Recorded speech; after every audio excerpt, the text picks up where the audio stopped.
सिंधु गमने मुनिनाथा क्षीर सिंधु गमने मुनिनाथा क्षीर सिंधु गमने मुनिनाथा क्षीर सिंधु गमने मुनिनाथा जहाँ बसो श्रीनिवास श्रुति माथा जहाँ बस श्रीनिवास श्री माता हरसि मिले उठी उमा के था हरसि मिले उठी रमानिकेता हरसि शिवगे उठी रमानिकेता बैठे आसन ऋषि समेता बैठे आसन ऋषि समेत बोले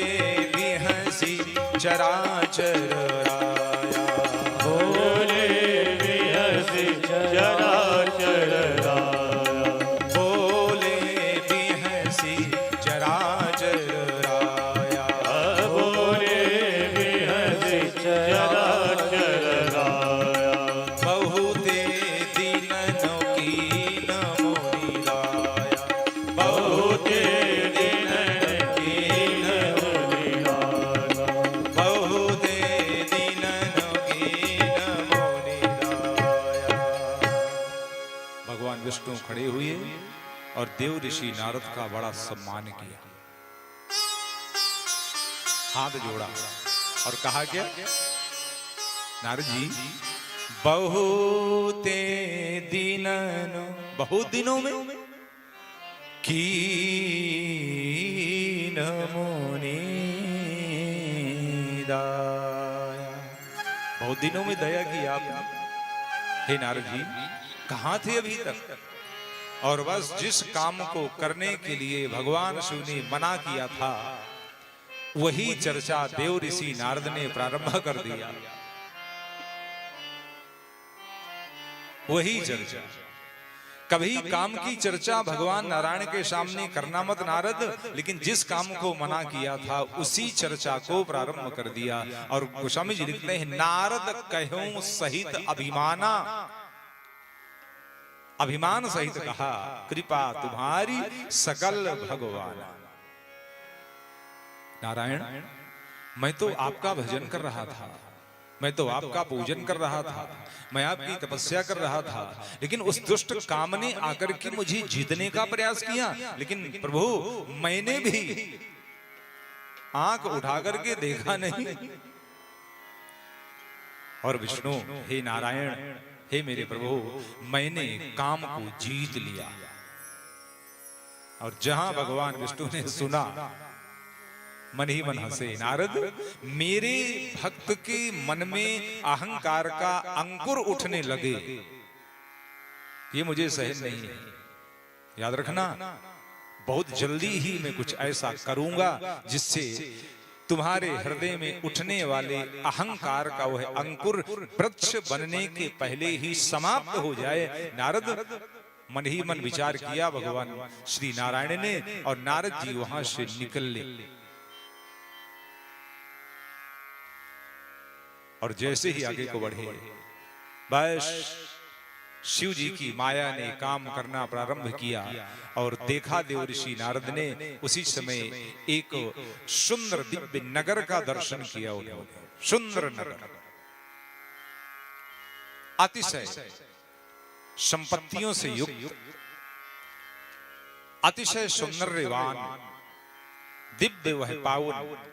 और उस नगर को जैसे ही देव ऋषि नारद ने देखा, पूछा किसका नगर है भाई? और बताने वालों ने बताया, महाराज तत्र राजा शील निधेर नामैश्वर्य समन्वितः सुता स्वयंवरो दीप्तो महोत्सव समन्वितः। ये महाराज शील निधि का नगर है, उनकी एक पुत्री है जिसका नाम श्रीमती है, उसका महाराज स्वयंवर होने वाला है। अरे स्वयंवर! और देव ऋषि नारद उस महल के अंदर प्रवेश कर गए। और जैसे ही प्रविष्ट हुए तो राजा शील निधि ने देव ऋषि नारद की विधिवत पूजा की। संत हैं, ऋषि हैं, उनका आगमन हुआ है। रानी के सहित अपनी बेटी को सामने रख करके उन्होंने देव ऋषि नारद का विधिवत स्वागत सम्मान किया और सम्मान करके बैठ गए, हाथ जोड़ा। बाबा, आज मेरी बेटी का स्वयंवर है, आपसे निवेदन है, एक काम करिए, मेरी बेटी का जरा कुछ भविष्य तो बताइए, इसका जीवन कैसे गुजरेगा, मैं आपसे प्रार्थना कर रहा हूं। और उस बेटी जिसका नाम है शिव महापुराण में श्रीमती, रामचरितमानस में उसका नाम है विश्व मोहिनी, मानस पढ़िएगा, उसमें विश्व मोहिनी नाम है। पिता का नाम एक ही है, नाम है शील निधि। राजा शील निधि ने अपनी पुत्री को बैठाला, बाबा इसका जरा भाग्य तो बताइए, भविष्य कैसा होगा। और नारद जी ने उस कन्या का मुखारविंद देखा, मुखारविंद माने उसका चेहरा, उसके सौंदर्य का दर्शन किया। और जैसे ही देखा तो देख करके देव ऋषि नारद अपने में नहीं रहे, उस कन्या के रूप को देख करके परम मुग्ध हो। व्यासी ने लिखा, कैसी है वो देवी? सौंदर्य सर्व नारीणाम प्रियम भवति सर्वथा, तद्दृष्टैव प्रसन्ना सा सुवशान नात्र संशयः। उस कन्या को देख करके नारद जी का अपने मन में वश नहीं रहा। और हुआ क्या? विष्णु लोकम जगामाशु नारदः स्मरत् विह्वलः। काम पीड़ित हो गए देव ऋषि नारद। थोड़ा पीछे चलिए फिर से। कुछ दिन पहले नारद जी ने काम को जीता है, क्रोध को जीता है, लोभ को जीता है, मोह को जीता है, लेकिन अहंकार नहीं जीत पाए।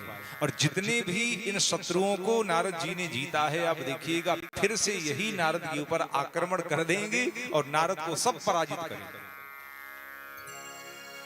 उस कन्या को देखा तो स्मर विह्वलः नारदः, काम मोहित होकर के देव ऋषि नारद पहुंचे और पहुंच करके उन्होंने भगवान विष्णु से पुनः पहुंच गए और जाकर के उनसे प्रार्थना किया, प्रभु मन में एक इच्छा जगी है। कौन सी? बोली, इच्छा यह जगी है, हे विष्णु मैं एक कन्या से विवाह करना चाहता हूं, तो मुझे ऐसा रूप दे दो कि वो कन्या मुझे देख करके मोहित हो जाए।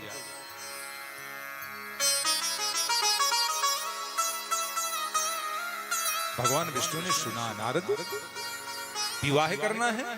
बोले हाँ। किससे? बोले उस कन्या से जिसको मैं देख करके आया। आप मुझे एक काम करिए मेरे साथ, हे नारायण मुझे आप अपना रूप दे दीजिए, मैं बहुत सुंदर बनना चाहता हूं। प्रभु आपकी कृपा हो जाए, मैं सुंदर बन जाऊं, वो कन्या मेरे ऊपर मुग्ध हो जाए, अपनी वरमाला मेरे कंठ में डाल दे, वो मेरी पत्नी बन जाए। बस मैं ये मांगने आपके पास में आया हूं, हे नारायण मेरे ऊपर कृपा करिए। भगवान विष्णु उन्होंने कहा, नारद तुम चाहते क्या हो? नारद ने कहा, मुझे हित चाहिए।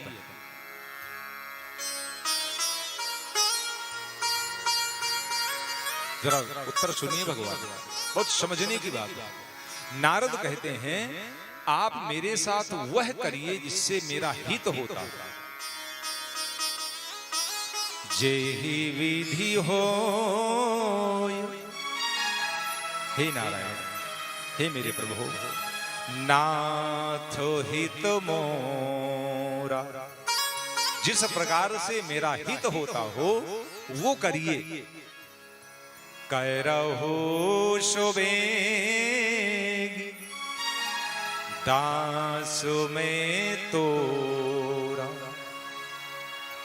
भगवान ने मन ही मन सोचा, हित तो मैं सबका करता हूं, कोई भी हो, अच्छा हो बुरा हो, पापी हो पुण्यात्मा हो, जिसका मेरे से कोई लेना देना नहीं होता, मैं तो उसका भी हित करता हूं। तो क्या मैं अपने भक्त का केवल हित ही करूंगा? और प्रभु नारायण ने मन में संकल्प किया, नहीं नारद, मैं अपने भक्त का हित नहीं, मैं अपने भक्त का परम हित किया करता। और मन ही मन भगवान ने सोचा, जेहि विधि हो